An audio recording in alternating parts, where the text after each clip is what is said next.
I've been thinking about mindset lately.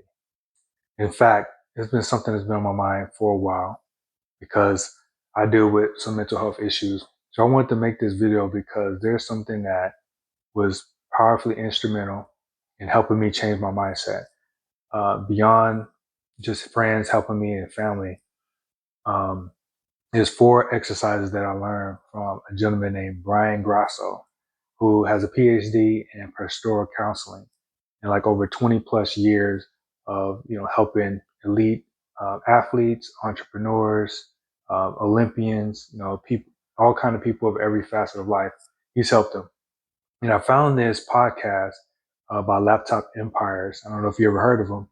That he did a presentation for this group, Laptop Empires, and in that podcast, this is where he talks about these 4 exercises that can help change someone's mindset and help them to go in the direction they want to go. And I thought this was very fitting because in the last video that you can see here, um, this video here about if you're in your 20s and you're feeling lost, do this. So this is something I had to do not only in my 20s, but also in my 30s. And it really helped me to change the direction of my mindset and have like a little bit more control over my mind without going through all the woo woo stuff that you hear or see on social media or on YouTube. I'm not a mindset guru. I also don't feel like I have mindset down packed. I'm not a master of it, not at all. Far removed from it, if you might say. I learned a lot. And so to get right into it, the 4 exercises that he mentioned in that podcast, the first one was count your wins. So this is the exercise where you will write down, or you can just think about it in your head, the wins that you have for the day. So it could be something super small and simple, something as like, somebody commenting you on how nice your shoes are, or you can say something like, the waitress, they paid extra attention to me today and they even gave me like a free treat or a discount. It could be something really small and simple. And something that you can do, very easily and quickly is think about and reflect on the day and the wins that you had. The second thing that he brought up was review your direction. So review your direction. It broke down to where you either verbally say this, or you write it down, or you talk with someone about like where you are and where you're going. This is very powerful because it almost holds you accountable, right, to what you're supposed to do. In fact, this is something that I'm doing with friends when it comes to eating better. So, a lot of times we talk about what we're going to eat and how we're going to eat better. How many of us actually do that? With me and my friends, we have a group chat where we're actually texting and sending pictures of what we ate or what we're going to eat, and it's holding us accountable. Now, we're not perfect. We're going to make mistakes. We're going to eat unhealthy food sometime, and it's important that we call that out. Another thing or point that I wanted to mention in that podcast, I'm gonna link that podcast down below, is imagine your outcome. This is something I know I could work on more because I don't usually reflect on things or dream as much as I used to. When we were growing up, we were taught to dream big, right? And to have these these big life-size goals, or you might say, or some people say God-sized goals, if you're religious or have spiritual inclination. But yeah, so we're supposed to imagine our outcome. Brian brings out so that it will start to influence how we think and see the world, as well as the direction that we're trying to go. So what I liked about that is during times in life where you're doing mundane things or things that are repetitive, that is probably the perfect time to imagine your outcome and how life would be like if you did, X. So to give you an example, every day, right, we're driving, maybe you commute to work by car or bus or train, whatever, or even riding a bike.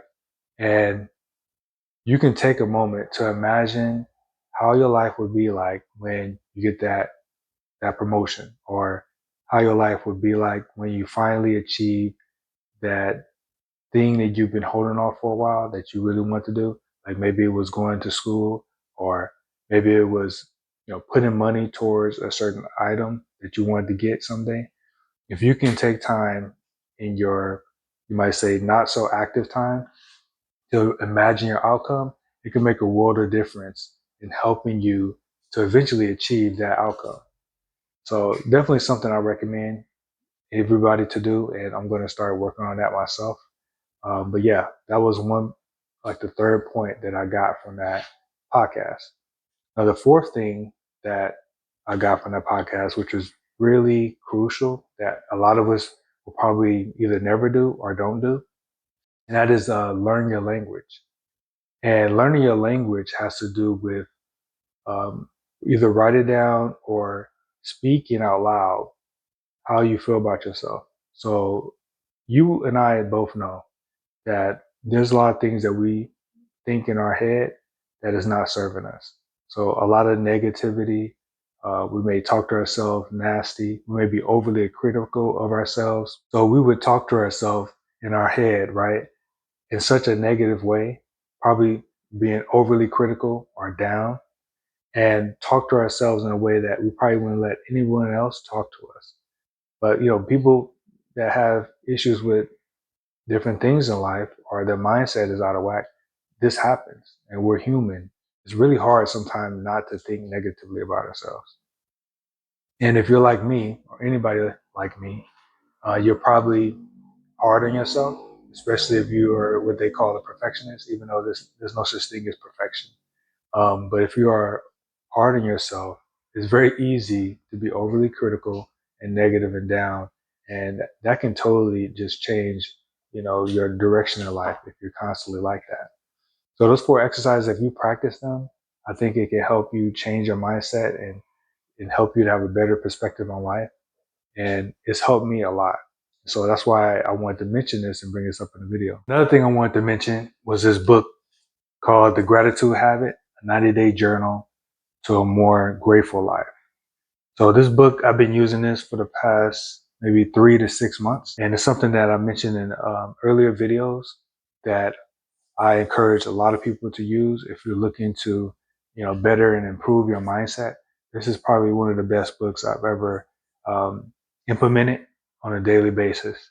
Now, I'm not perfect. I still have days and weeks where, my mindset ebbs and flows, going from positive to negative, negative to positive. But this gratitude habit journal really helped me to sit down and think about the things I'm grateful for, to think about moments in my day that made me feel good or that made me more grateful, for today. One of the parts in that book, it asks you, and I'll just look it up here. Actually, I don't remember how it's worded, but basically it asks, you know, um, it's kind of like a prompt where it says, my positive thought for the day. So I'll be honest with you, because I can be so overcritically critical of myself. That was probably one of the hardest questions or prompts for me to write, my positive thought for the day. Because before the day starts, before you go commuting to work or going to work, a lot of your thoughts are not really geared towards being positive. In this book, it kind of trains you to start thinking about something positive. And it doesn't have to be something positive about yourself. It could be anything. So let me just pick this up real quick and just see, what did I write? Because there's so many things here. Oh, here goes a good one. So, and it wasn't always good like this, but one of the prompts where I wrote about my positive thought for the day went like this. It said, talking about myself, you are a great communicator. You have a way with others that they can't help but to be drawn to you. And so positive thoughts like that and others, it can definitely shape the rest of your day. And if you hold on to it and reflect on it throughout the day, it's even better. So, this is some of the things that I'm sure can help many people out there that are going through not just mental illness, but going through some stressful times right now. We have so many negative things that's going on in the world, from politics to the job market, gas prices, grocery prices. I mean, you name it. there's so many things that people could probably be depressed over and frustrated and stressed out, that we definitely need different tools and resources to help us change our mindset and not just replace negativity with positivity, because it doesn't always work that way. But it's training ourselves to be able to cope with things better and seeing things from a different perspective is huge. Because if we can train our mind to see things from a different lens, or to see the cup more half full than half empty, it will help us not only to think, clearer and better. We'll make, wiser decisions. Our behavior and habits will change to be more positive, and we can achieve and do things that we never thought possible because our mindset was trained in such a way to be able to deal with any obstacle that may come our way.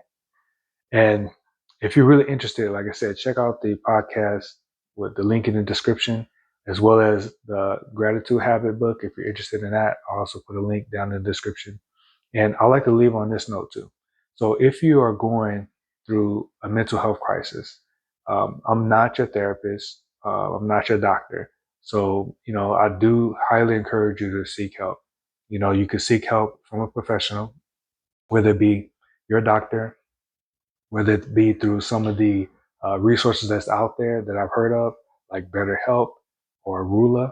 Um, I think that everybody should have a therapist and have someone to talk to, not just a friend or a family member, but somebody that can actually come in and not judge you for everything, but to see things from a different side of the table, right? And for them to be the person that's outside looking in instead of someone that already knows you and probably may bring up some things that trigger you.